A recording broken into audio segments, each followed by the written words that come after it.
just come in there and look for knockouts, and that's not the case. You know, I'm actually a sharp, smart fighter. So, what happened? I'm here. Who wants to fight with me?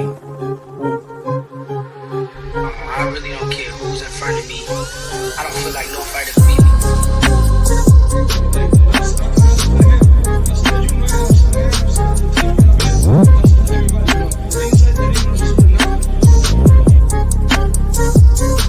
Our goal is to demolish everybody, to be honest. Everybody that's in my way.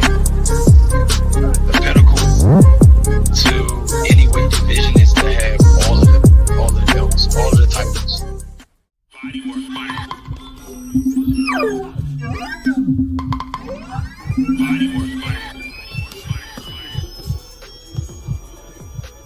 Welcome to BodyWork.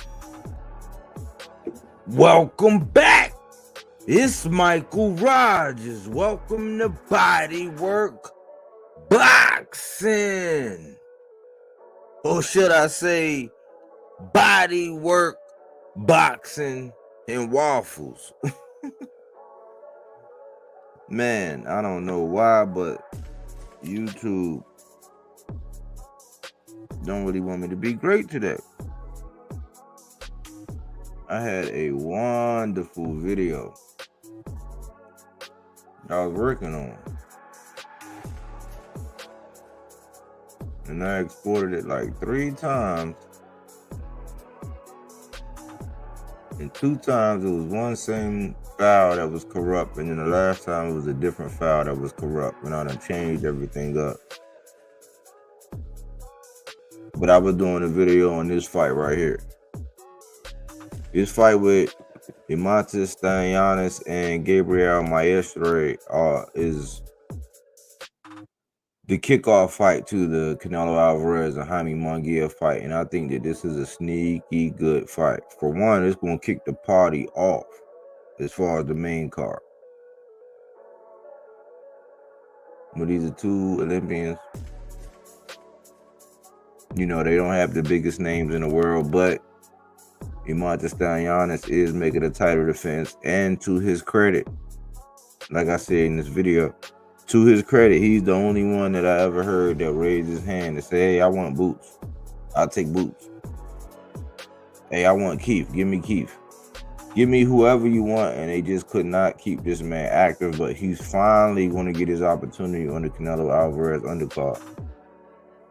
And I'm not going to harp on this too much, but Gabriel Maestre, he was the guy who I would say the judges robbed Michael Fox when they fought, did a video about it. But he also, and Michael Fox is a guy that's from the DMV area, but he also is coming off a victory where he stopped and knocked out Trayvon, the sniper Marshall, another young rising prospect at the time who was making a lot of headlines, was looking sniper-ish until he ran into Gabriel Maestre and he put him out, got caught on the ropes. Might have caught him cold. But I think these 2 guys got something to prove. And even though the skill set of Imantas Stanionis might not jump off as a flashy guy or a guy with a whole lot of power, but he does go upstairs and downstairs, a fundamental boxer. I think that in accumulation, I think he can get you out of this. Gabriel Maestre, he has shown that he does have the power, and I think that as he ages, much like what's his name? The Dream from Cuba. Lara.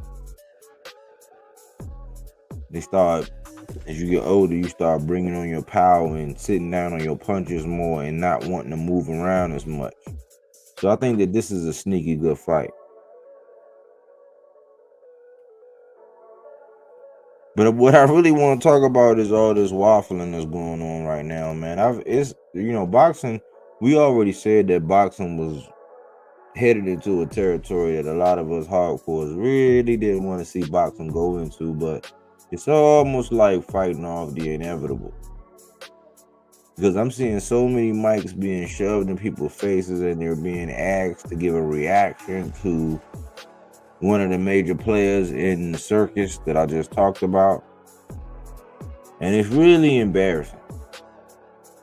Really embarrassing. I mean, man, before I even heard Ryan had popped, I was hearing somebody saying that they had Ryan on their pound for pound list, and I'm like, but how? And they like, oh, because he beat Devin, who they had in his pound for pound list, and I'm like, but how? And everything was surrounded around weight, and I was just like, how? And I realized, at one point in time that it was not going to be very popular for me to actually point out that Devin just used weight as an advantage.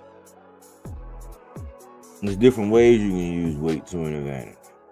Now people are differentiating between somebody actually cutting all the way down. And if it's a title fight, it's a title fight. If you don't make the weight, you don't get a chance at the belt. That's the penalty. To me, that'll never be cheating. However, I've heard so many people saying that the weight was actually cheating. I'm like, how was it cheating? Well, you got paid off. So if you get paid off money per pound for somebody doing that and they're cheating, then you got paid. So what is that? What description does that fit in? How often does this happen? And how many different double standards are we going to use? Because I remember when Conor Benn popped hot, I had him in my intro. I had to take him down. I said, oh, I don't do the whole performance enhancing thing, man. Like, no, because this is a life and death sport. I said, I'm not going to do it. So I had to take him out the intro. And everybody was talking about eggs and excellent and excellente and all this eggs. Man, they tore Conor a new one. And then Alycia Baumgarner popped. And the Haney voice and all them, they was all, you don't know, you gotta wait and hold off into the facts, and you don't know everything. And see, it's crazy because then here we are with Ryan popping, and they're taking a total opposite stance, pushing a total different narrative. And I'm like, man, boxing ain't boxing no more. Especially the conversation around boxing. You can't tell me. You can't convince me otherwise. But I'm looking at everything like, what's up with all this waffling, man? Like, what? All these people out here crying because of what Ryan did? Like, and it really shows you what kind of fans are in today's sport, because all of these Devin and Haney fans, like these only fans, they were gone. They were gone. Like, we didn't, like, nobody, they weren't the only fans, not the one that happened to be a fan of Devin, but really the sport of boxing, but could appreciate Devin for what he brought to the table. Not those guys. I'm talking about the only fans, where it's Devin over everybody and can't nobody do this, and he can turn water to wine, and he's Lord Jesus, Haney, and church. It's these guys were nowhere to be found. I was like, dang, did it get that hot outside where they evaporated, and then boom, news come on about Ryan, and they all over. Chats were flowing over and abundant today. Trolls were just going crazy. It was so many no Diddy moments. I was just like, yikes. But what's up with all the waffling? Like, where were all these people that was crying for injustice for Lomachenko when he said Devin, oh, he's a middleweight, and he went in there and he fought him? popped his head back like a Pez dispenser, I always say. No rematch. He was punching down. Didn't he catch Regis, put a one-way rehydration clause on him? All the advantages, punching down. But he said that he was going to go in there and actually commit, his dad said he was going to go in there and actually commit homo. Said he was going to go pull a homo. And got hit with the left hand and right hand, like got hit with everything but the kitchen sink. And all of a sudden, because something pops up and somebody says that they popped hot, which I'm not an advocate of. My stance is just like, I gotta sit back and wait and listen, because I had jumped on Connor. But then when I started seeing how people acted with Alycia and the bias with that, just because she's attractive, like dudes was just like throwing any kind of sound reasoning and rationale out of the window. But I guess it's acceptable. I guess it's a known thing, whether in sports commentating or the female boxers themselves. I guess it's a known thing to where if you got a fat, then you get a pass, I suppose. Because the standards was different. Like, it's just like certain things that pop out in the news. Like one of the guys that I rock with, he popped out in the news. To this day, people still accusing him something that was never proven or he was ever like banging the gavel on about in a court of law. And it did reach court of law situation. But they still put that jacket on him. So I'm like, man, I heard so much crying today, like for Devin. I'm like, yeah, Ryan cheated. He deserved to get suspended. He deserved whatever they concoct up for him. If he really did that, yeah, that's cool. He get whatever punishment that comes along with the territory. Because you can't do the crime. What they say, don't do the crime if you can't do the time. So I have no mercy or no, defense for a guy like Ryan. What my big picture is like, why is it all these waffles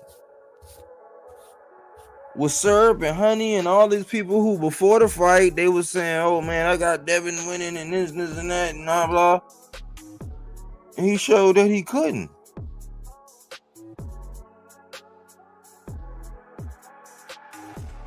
The people made all these excuses about Ryan not making weight, but they ain't make no excuses about that bread. They ain't make no excuses about them checks clearing. Which once you accept it, you accept. That's like an old credit trick you can use. Get some more points on your credit. Like, you can play that game. We all know about that.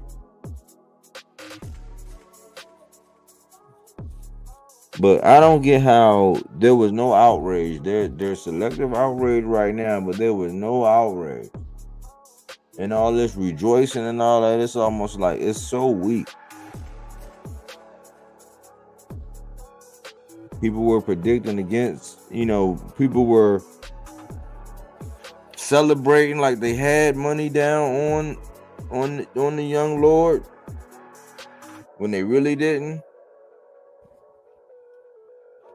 People saying all kind of things. And I'm just like, why do we always have selective outrage?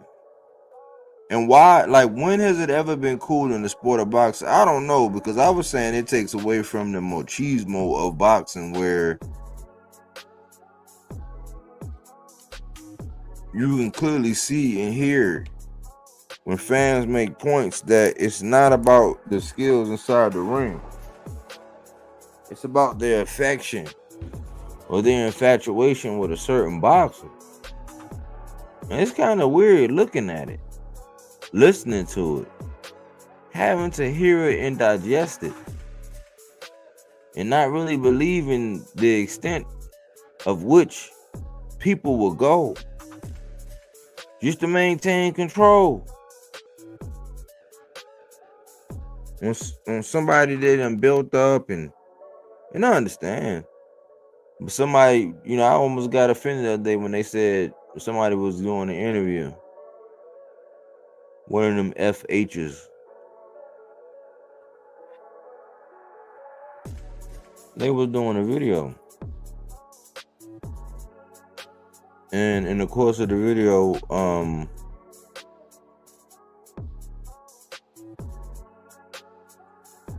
they was it's kind of weird because I'm gonna try to be courteous.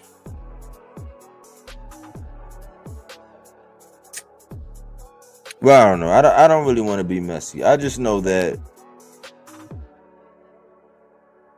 there are opportunities where we can get to know and appreciate different boxers at different times for what those boxers themselves bring to the table and what they have to offer. And it comes a time where we get so sidetracked and so focused on the one that we root for and love, and we're blinded by that overshadows everything and everybody, and that shouldn't be so. Because no one part is equal to or greater than the sum of all the parts. Meaning no one boxer is bigger than the whole sport. Not a single solitary one. Why? Because we're always one punch away from everything changing. But it seems like when you have a favorite and they do something, it's almost like it's acceptable. There's no selective outrage for when the fighter you like is punching down, where they have all the advantages. And the minute they lose, I said it, I started to do a video. I said, man, I really started to do a video, man. But I said, I do not want to be one of them kind of people. Because I know a certain demographic and a certain group of people that's going to actually push a certain narrative. I can do a video after every fight, rain, sleet, or snow, and it's guaranteed to be jumping like Jordan. Because we as a people, we're creatures of habit. We're so predictable in everything that we do. But I was going to do a video and I said, man, whenever he do lose, whenever somebody, they're going to do it. They're going to accuse him of that. It's like, it might be true. But Ryan Garcia is not getting the same grace that Alycia Baumgarner got. He and Conor Benn damn sure ain't get the same benefit of the doubt like Alycia Baumgarner did. And you can say it's different substances and play the politics all around it, but it was just a clear double standard.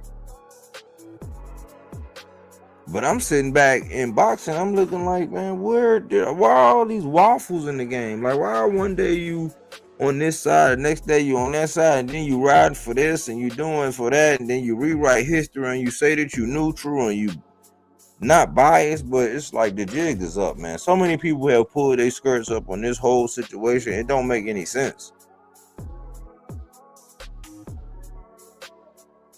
If he cheated, he deserved any and everything he deserved the book to get thrown at him. But just like Leonard Ellerby, when they was asking him all the questions about it, he was saying basically, listen, I'm not one to comment, but I don't know how I have all the info and all the facts. I don't know. And they got upset. And you think you ever gonna get something out of him after this? And this is all he get. It's like, well, you first of all, you asking another man to speak on another man's business. But then on YouTube, you have so many people that ride behind and get behind something. It's something that's not even true. Sound goods in conversation, and they'll just jump on it and push it like it's actual factual information. But when they get a hold of a fact, like a one-way rehydration clause with Regis, there was no selective outrage for Regis. There was really no selective outrage for Loma when a lot of people thought that Loma won. I didn't think Loma won. And I hate that I have to qualify that all the time, but I have to give context. I didn't think Loma won. I think Devin had pulled that off by the hair, they chin. And that was only because Loma took off the last round And Devin did some effective body work in the beginning of the fight. And I don't know whether that was just Loma pulling up off the gas, letting up off the gas, or Devin putting water in the basement early in that fight. Because in every other category, Loma won.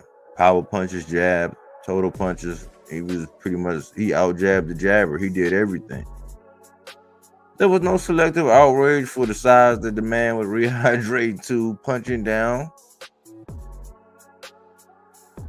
There was no selective outrage when people heard that this man had a one-way rehydration clause against Regis. There was no selective outrage for Regis when that happened. Why? People didn't care. They want their guy to win, and it's enough voices, and I guess the power of influence on a certain people that it never really mattered. I'm just like, man, if you're gonna have outrage now, you gotta have that outrage all the time. If you're gonna speak up now, you just as loud as vocal. And this is one guy I seen over there on the Haney voice. It's like I didn't see him. I was waiting because I had the last super chat I sent over there was $10 for the Amantis Stylianis interview and $2 for this cat to get a new esophagus. And after the fight, after the Ryan and Devin fight, I hadn't seen him anywhere. And normally he be having knee pads everywhere. He got a set of knee pads. I think he keep a set of knee pads in the locker room on all these channels. Certain channel that he go through. Because he stay with them knee pads on. But I hadn't seen him. Why I seen him in the chat today? Why did I see him in the Haney voice chat today? I said, man, these Devin, man, these OnlyFans, boy, y'all are a trip. And for one, because of the way and the personnel and how they conduct business and how they handle things, remember, and I think the first video of 2024 on the BodyWork boxing platform was the 5 most toxic fan bases in boxing. And by golly, who you think was number one? Don't take my word for it. You can listen to the pastor. The pastor can tell you. You can listen to the Haney voice. They can tell you.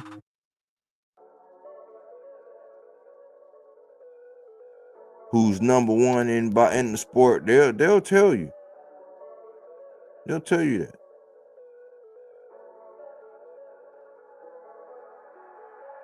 But now, a lot of people are coming around to understand that they are a very toxic fan base.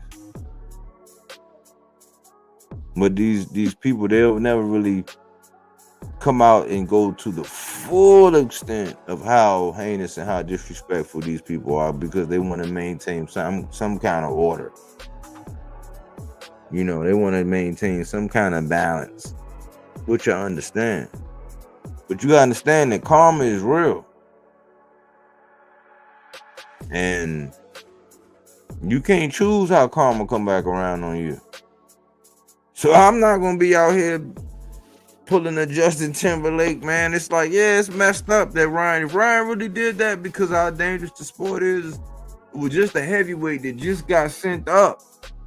So we know how serious it can get. So it's just like, man, when you accuse of certain kind of crimes and they actually catch you and they figure out that it really was you and they got proof, whether it's DNA or anything that's going to lock you down and cinch it in to where they come out undoubtedly and say that you are guilty.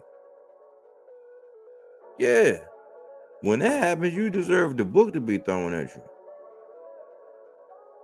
But I'm just seeing a couple of different situations. I seen a situation with an attractive female boxer and how everybody perceived her. I seen another one on a guy in Conor Benn that was a rising star in the 47-pound division with a history of talking to and acting like he really wanted to fight Boots. I think he wanted Sean Porter for the longest time. But he was trying to cut his teeth on one of them vets. But he was the one that was willing to fight Boots, and he actually got caught with some stuff, and it was, thought of that it was something to do with some eggs or something. That's what they use, or the joke, the ongoing joke. But I saw a couple different reactions with some situations. And I seen how Alycia Baumgarner, she was giving total mercy. You couldn't even say anything. Oh man, you just hating. This is like, hold on, man. Like, you have to question it. But never really got no real answer. And then, it just kind of dissolved to where it's like they couldn't determine whether she unintentionally or intentionally, they couldn't do it. It was a big enough gray area where she still got her belt. She's still doing her thing. But I'm talking about the people online, the people on YouTube, the people that actually talk and converse about boxing. Man, it's been a double standard, man. Why are we always waffling? Why can't we just stand on something? We make excuses for people moving up. We make excuses for people ducking and yelling out high risk, low reward in same divisions. And this is not no promotional barrier and stuff like it's no, when you have the bull by the horns and you can dictate terms, we give you a pass for it. Only to come back and want to cry for our favorite fighter. That don't sound right. That don't age right. It's like, let's put the waffles down. Let's get your last little syrup and add your whipped cream, but we got to stop all this waffling.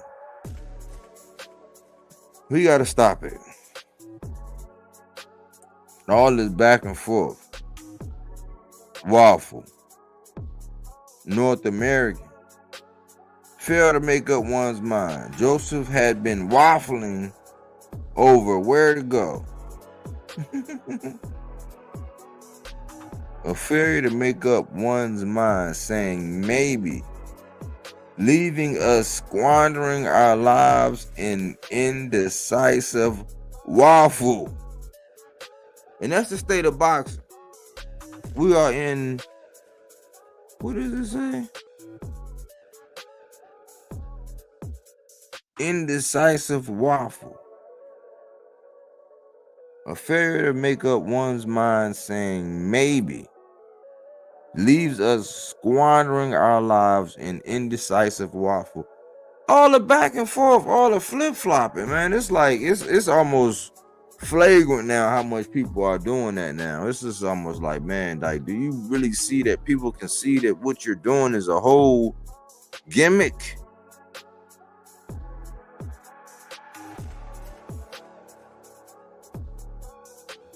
But I'm thinking, man, we got to come up with some kind of standards, man. I always don't want to feel like I'm up on no soapbox. I'm trying to see the sport at least survive.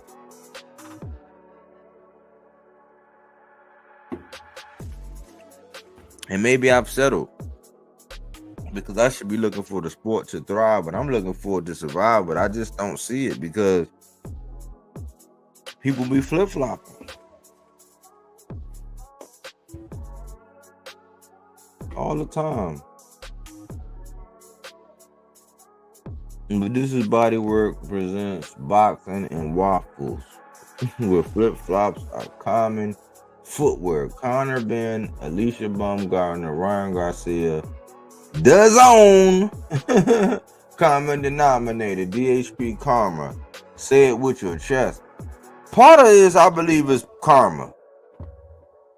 I don't think that somebody should be able to get in the ring with any kind of advantage or any kind of, that they can enhance themselves with, shall I say. I'm not an advocate of it. But what I do know is that you might do some things, you're like, well, I know I'm going to pay for that one day, and you thinking it's just going to be like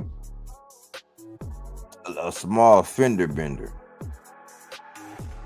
No, it might be somebody catching you in the alley and smacking you in your kneecap with a hammer. Just because they happen to be the new crazy one in the neighborhood. Like, you can't really predict and schedule and funnel and hone in, dial in, craft your karma. So to act like these guys was just innocent and they didn't deserve nothing, it's like, yeah, it's messed up if somebody was cheating and it happens. But at the same time, it's like, man, maybe this is a wake-up call, man, for how y'all was acting, man. And again, I don't condone what Ryan did. If it does come out that it was true and, you know, everything was official and he did some stupid stuff and put something in his body. But I'm not going to sit up here and be crying no goddamn river for all the foul shit that the Haneys and them said. I'm not going to do it, man. And all this punching down, it just always seemed like, man, it just always seemed like when shit get upset and shit don't go the way. That's why I said, man, it's almost like, because you almost hear it in these big ass channels, especially when you listen to the Haney voice, they'll pretty much come out and tell you, if somebody is a favorite to win and they lose, they'll come out and be like, so what happened? Like somebody really needs to be fired. Like if somebody upset, it's almost like every favorite has to win. And I'm like, well, shit, why are we even watching? If that's the case. But they'll make it seem like sometimes, you know how somebody's in a tough fight and it's a hard fight and they wind up winning, but it's ugly. They be like, well, what do you think, man? Like, were they bad for matching them up at this? It's like, man, it was a hard, tough fight. Like, what did you want? Boxing is weird right now. It's really weird, man. And people are starting to put the syrup on. They putting whipped cream. They put all kind of fruity toppings on their waffles. And they going back and forth. 1 week they this way. 1 week they one time they with over here. Next time I can't do it. The older I get, I realize I love consistency. I pretty much love stability. I'm a creature of habit and I like things a certain way. I'm accustomed to, like, when I go to certain restaurants and I go to do certain things in certain places, I've grown accustomed to what I like and how they do things. So flip-flopping and all that tap dancing and all that hopscotching that everybody is doing, we need to really stop it because we out of pocket.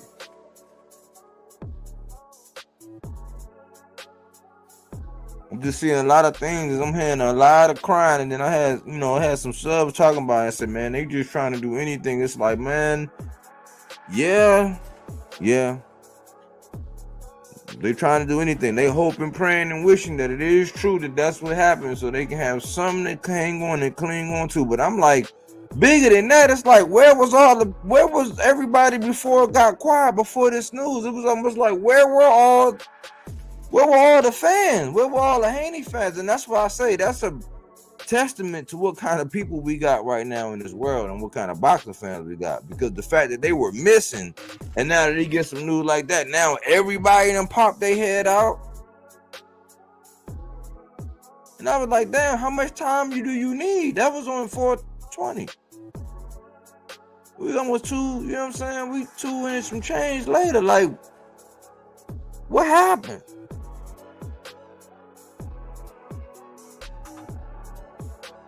Where were y'all? It's not right to pop your head out now. Being all loud and vocal now. You probably can get as loud and as vocal as you want after the main verdict come out, after it's really clear that, hey, this is what's going to happen and this is what they're going to do, because it's not going to be a good look. Either way, it's not really going to be a good look either way. It's really not. I mean, you can say what you want, but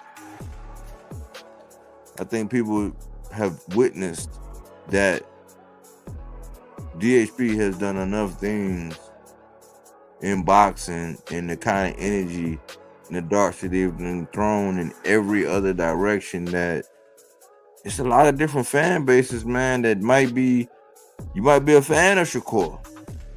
You might be a fan of Tank. You might be a fan of Tio. So you talking about all the diehard Tank only fans, all the diehard Shakur only fans, and all the diehard T.O. only fans. You got all of them people automatically up against you because you've said and done things super offensive to all of those guys.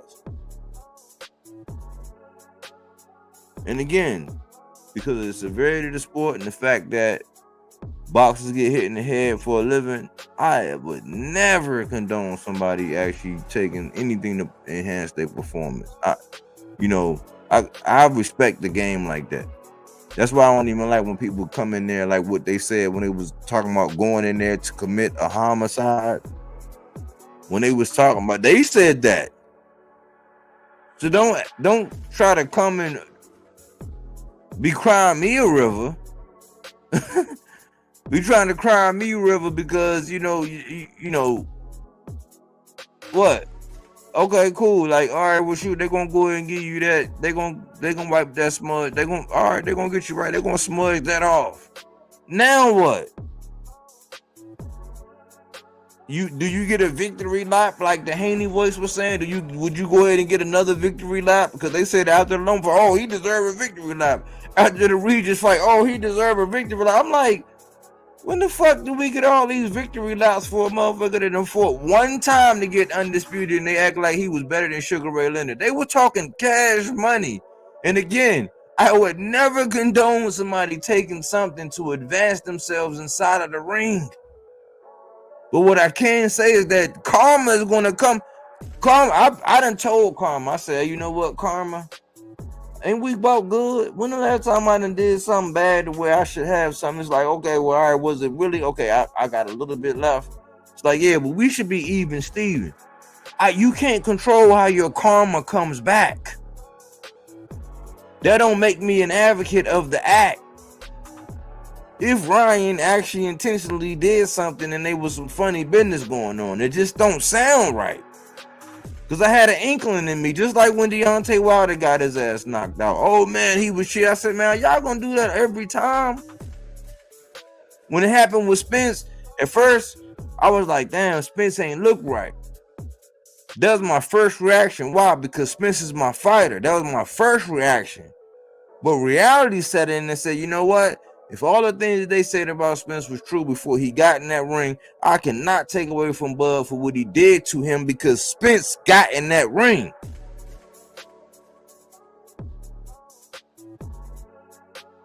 Only thing I can really say is that karma is karma, man. And I think we gotta have some standards, man, because if you look at it, if you don't even listen to me. If you look at, just write it down for yourself. Look at the reaction Conor Ben got when happened with him. Look at the reaction Alycia Baumgarner got when it happened to her. Look at the reaction to what's happening with Ryan Garcia, and we don't even have the bookend. We have one bookend on the left.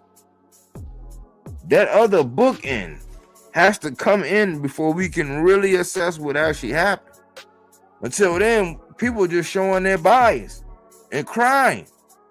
Well, I can't cry on a river right now. I'm gonna say, man, it's messed up that he did you like that. If that was something, then man, I don't know, man. Get it back in blood, get it back in the court, get it back in money, whatever. But once everything clears and it's official, then you do that. Until then, I'm not crying a river. I'm not. You know, and I think that it's rude. I think that it's real rude because I seen an interview with Amonte Stagnon. I said, oh, man, I finally get to see another interview with Amonte Stagnon because I only seen him over there on the Haney voice, which was like one of the best interviews I've seen. That's why I donated that $10 that day because I'm like, I support them on that kind of stuff. When they get those interviews and they start doing those things, I support those kind of things. But I seen the interview today and I clicked on the link.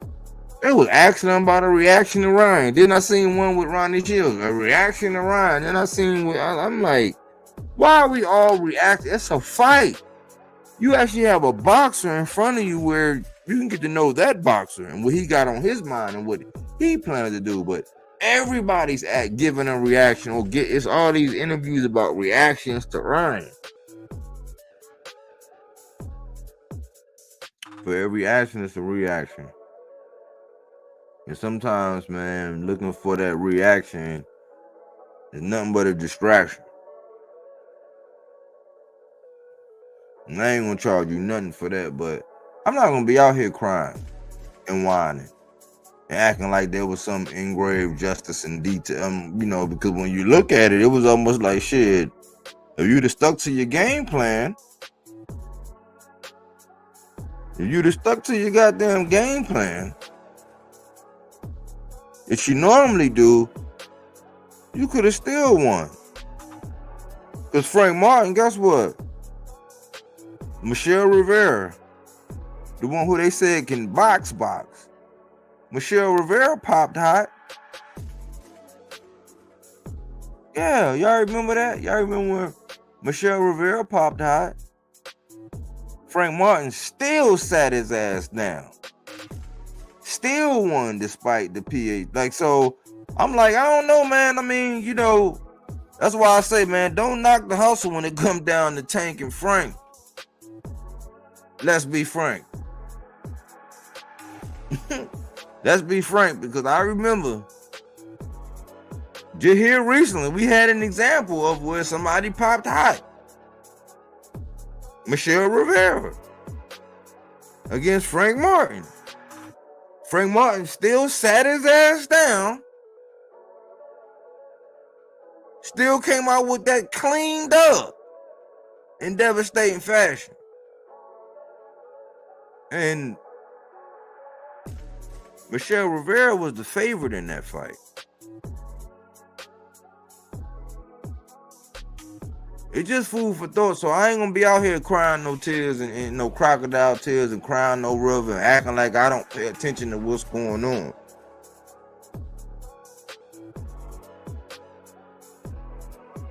I don't really know what to tell y'all, man, but it's real rude to have all these boxers 2 nights before they get ready to fight, all in your presence, and all you want to do is talk about a fight that happened 2 weeks ago.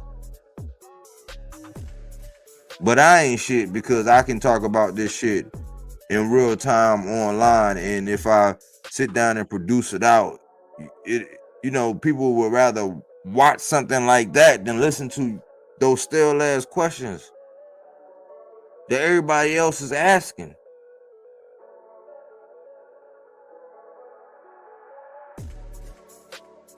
I don't know, man. Some people do it, man. Some people do it with clothes and stuff like that. They'll go and get a pair of shoes just because everybody else have those same pair of shoes. It's like, well, if everybody else got those same pair of shoes, like, how special are they? That's what's going on with the content, man. People are just asking the same damn questions, reviewing the same damn thing, and we don't really get nothing out of it. But I don't know. I'm not even playing devil's advocate. Sometimes I don't even like the term devil's advocate.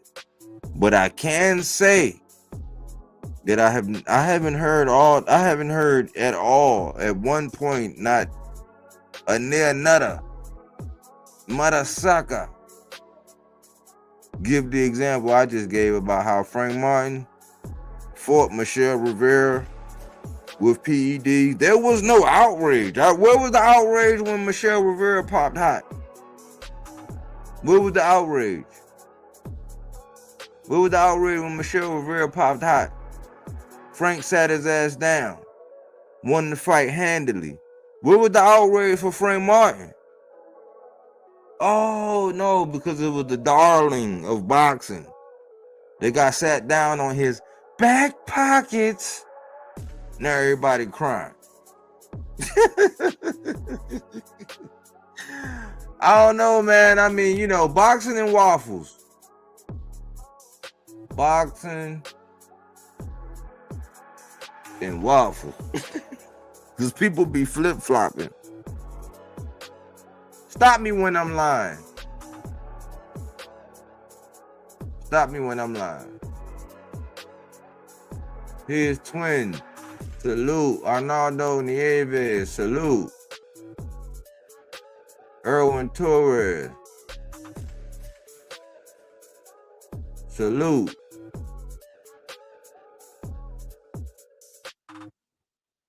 Champion Sports Boxer. Salute. Cole Key. Salute. George Martinez. Salute. But yeah, I really just I wanted to talk about it, but I was like, man, I'm not gonna be out nowhere crying and acting like this. It's like, man, I haven't heard not a single soul talk about Frank Martin. It's funny and sad at the same time. Yeah, it's funny and sad. Wow, because karma, it's karma. Like it's in order to preserve the sport, we can't have people cheating and taking all kind of things and having all these unfair advantages. But like, man, like how are you complaining about somebody having some kind of advantage? And then you work with Vic. You work with VC. Really? Now you crying? Oh, okay. Well, I guess Frank Martin is different. I think I gotta do a video saying Frank Martin is different. Cause they trying to take on Frank, but he getting ready to go see Tank. And Artem is getting ready to fight Shakur, and Shakur picked him. And he beat Michel Rivera, while Michel Rivera had tested positive. And he knocked him down. They got it cleaned up. So I guess Frank Martin is different. I don't know, man. It's just food for thought, man. I be looking at stuff different. That's why I was like, I be getting a motherfucking migraine when I hear most of these people out here on YouTube, because they come out here with these. I told y'all, it's like 7-Eleven, them dry ass hot dogs, or them Jamaican beef patties, or them motherfucking wings that be up under the light. You can eat that shit if you want to. Y'all keep eating that shit. Keep eating that shit all you want to. Your stomach, I'm telling you, you already know. You had that stuff, you be forgetting, you get back to work, or you go to get to do what you doing, and 15-20 minutes later, you got that urge. Yeah, keep eating that bullshit. You keep eating that bullshit, and I'm gonna keep dropping them fruits and veggies. Not that Reggie. I didn't have much for y'all, man. I just want to give y'all some food and thoughts, man. This was just BodyWork, boxing, and waffles. Thanks for tuning in here at BodyWork Boxing. But we don't take things for face value. We do that body work. He didn't want to box. He wanted to actually prove that he could punch with you. He was like, what the fuck is this nigga, right? Oh, okay, you want to go to sleep. You tired.